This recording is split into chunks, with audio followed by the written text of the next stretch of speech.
is insane. I just woke up. This is the next morning after UFC 320, and what a fucking card. My voice. I don't even have my voice. We put so many parlays on this card. It was fucking insane. It was insane. We had Alex moneyline, Merab moneyline, and here it is. Emmett by KO. To watch that motherfucker tap in like a minute to Yusuf's Law, bro,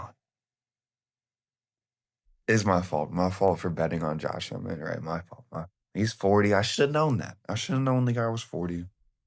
Then we move on. Right after that, right after, I'm like, nah, fuck it. I say, what we got on the board? I looked at my boy. I'm like, what we got left? What we got left out there?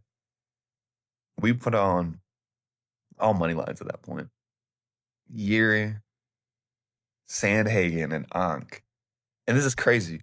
I went along with this because I was hedging my interests. I do not want Corey or Ankh to win those fights. But I'm like, if they're gonna beat my boys, I'm gonna at least make a few $100 out of it. You know what I'm saying? I'm happy to overall have lost like $70 on those bets. If I could have paid $200 to watch Alex Pereira become champion again, I would do it every fucking time. I'm still wearing the shirt. I'm still wearing the shirt. What an incredible night of fights. I mean, that was insane.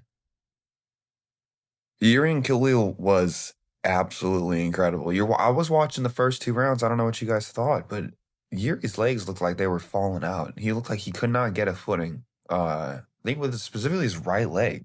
Every time on the backside. Every time he was on the backside, he's trying to push off, his knee would drop down to the ground. I don't know what was going on with that. But then you fast forward through the fight and you're like, oh shit, Khalil's getting tired. Oh shit. Yuri's not backing down at all. I started calling him a zombie midway through the third because I don't understand how the fuck he was moving like that. He's starting to roll now. He's going from that uphill climb to where you see Yuri, he's going downhill. Not in a bad way, but the momentum is all on his side. And Khalil's going downhill in the bad way. He's like falling apart. You look at moments of Khalil, he looked dead. His face didn't even look like he was in there. Like he looked like he was a shell, like he was a ghost. That was Khalil Ghost fighting Jiri Samurai. And Jiri Samurai sword cut through him. I mean, it's like a mythical weapon that just can cut through real people, ghosts, spiritual beings that are part of the Scientology cult, everything. Nobody can survive Yuri's samurai sword. That is incredible.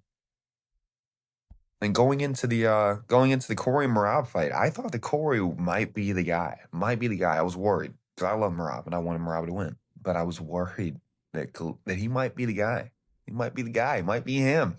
The sub game that he has off you cannot keep Corey Sandhagen on the ground. You can't do it, and he showed that in this fight. Even against a guy like Merab, he showed you can't keep him down. You just cannot keep him down.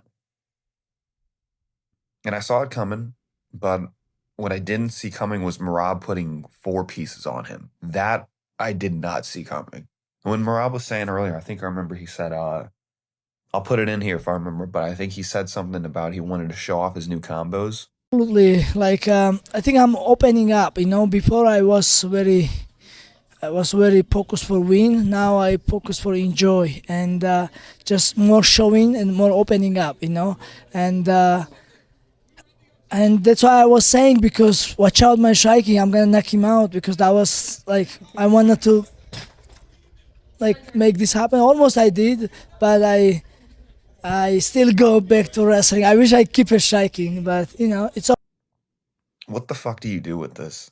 What do you do? What do you give him? I mean, I'm not bantamweight. Like I said in my lead up prediction video, bantamweight is not boring. Bantamweight is not a boring division at all. So me saying this is not trying to imply that. What the fuck do you do at the top though? What do you do at the top? Jan rematch? We really think that Jan's going to do anything different this time? Does anyone really believe that? Mario Bautista? Name me 3 people that want to see a Mario Bautista title fight. Name it.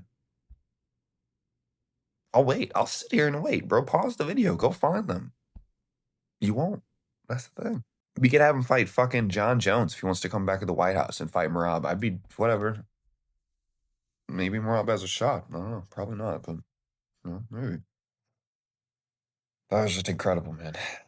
That was insane. To see Merab almost he rocked him in the second. That was a crazy moment. We had him pushed up against the fence. He threw those bombs all in a row. Had him backing up, and he was scared. That was incredible, man. Merab's built. He's built different. He's just the machine is the most fitting nickname I've ever seen for a fighter ever. It's incredible. But yeah, that main event, man. The whole time I'm looking at Alex before when he's walking, I'm like, this guy is dialed. He's locked in. I started getting locked in. I'm over here sitting on the edge of my seat, bro. I got the orchard in one hand. I got my Nick in the other. Living a truly degenerate lifestyle, you know. And then my hero just goes out there and fucking. I'm kidding. But I love Alex, bro. I love this dude so much, bro. I love him so much. Sorry. He really came back and just beat Magomed Ankalaev. Magomed Ankalaev has been the boogeyman in this division since before Alex was even in the UFC. And I wanted him to beat Magomed the whole time, obviously. I'm a poetard. I wanted him to win. But did I really, really, really think in my heart of hearts that it would happen? No. You know what happened? He knocked that fucking rat out in a minute, bro. He knocked him out in a minute, bro. Shama. Bro, that's Shama. Shama. You can't say Shama. You can't teach that. Bro, you can't teach that fighting spirit, bro. You can't even drink it. You can't drink Modelo and get that fighting spirit. You just don't. Can you guys imagine the night that Israel Adesanya is having when he sits there and he watches Alex Pereira win a belt in a division he never could, then lose that belt to the guy that everyone considers overall better fighter than him and probably will always beat him in fights because of the skill set and the style. And then he goes in and he beats the motherfucker in a minute, knocks him out. He went from losing a pretty close fight over 25 minutes to destroying Ank's fucking leg and knocking him the fuck out in a minute. Bro.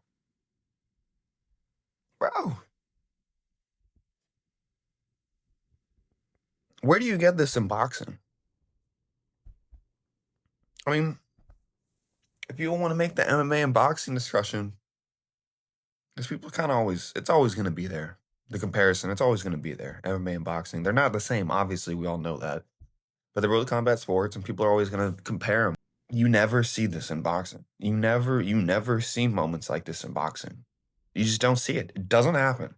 You don't see it in any other sport besides MMA. And it's not even just UFC specific. You see it in PFL when you saw the finish, the spinning back elbow from Sergio.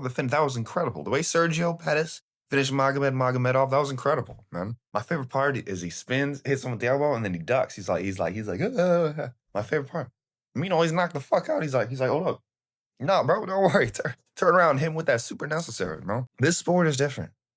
I cannot wait for this thing to be on Paramount. I hope this sport blows up. I want it to blow up. I want this channel to blow up. I want to get people hopped in. I want to see people in the comments for real. I want to talk to you guys about this shit. Man, these cards are crazy. We got some good ones coming up, but this one, yeah, I'm going to keep it kind of short with this one. I just wanted to come in and say something about last night. That was incredible. I got to spend today drinking smoothies and water and just laying the fuck down.